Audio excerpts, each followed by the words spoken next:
उक्त बातें श्रावणी पर्व के उपलक्ष्य में आर्य समाज महू में सहारनपुर उत्तर प्रदेश से पधारे आचार्य श्री वीरेंद्र जी शास्त्री ने कही।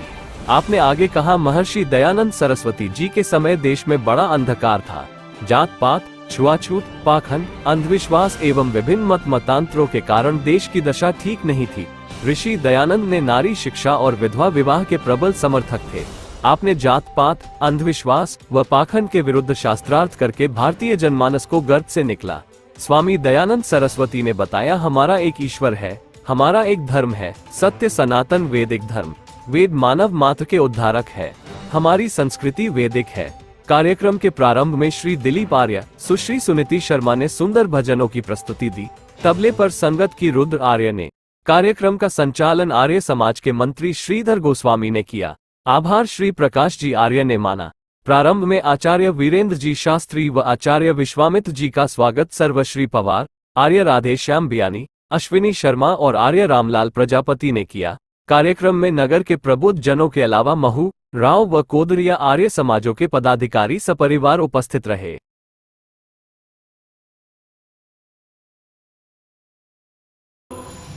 क्योंकि मनुष्य तो बुद्धिपूर्वक विचार करेगा ना, जहां विचार नहीं है वहां मत चलता है, वहां केवल मार काट है। क्यों? विचार नहीं है। क्यों मारे? कोई उद्देश्य नहीं, आदेश है बस। और आदेश भी कैसा? जन्नत नाम कोई चीज धरती पर नहीं, फिर भी देखो, मैं तो कभी आश्चर्य करता हूं, समाज के भीतर वो चीज मान ली जो है ही नहीं। जन्नत मिलेगी, आकाश में चले गए, विज्ञान के युग में जी रहे हैं सारा विश्व, फिर भी आज भी वो लोग क्या मानते हैं? आकाश में जन्नत है।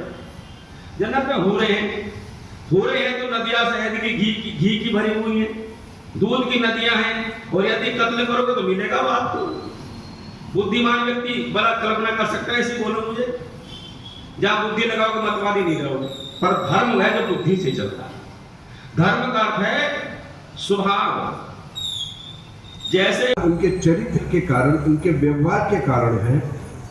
और दोनों ही महापुरुषों की जिनकी चर्चा अभी की, उनका दोनों का ही ज्ञान का आधार वेद था।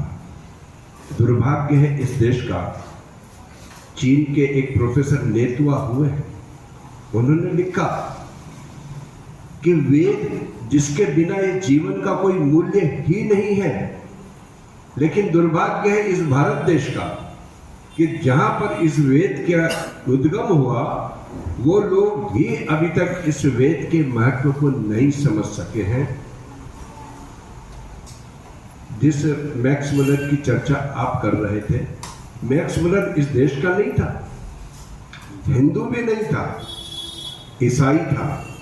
लेकिन जब उसने उस ज्ञान को समझा तो उसने एक श्लोक लिखा, यावत स्था संति गिरिया सरितश्च वही तले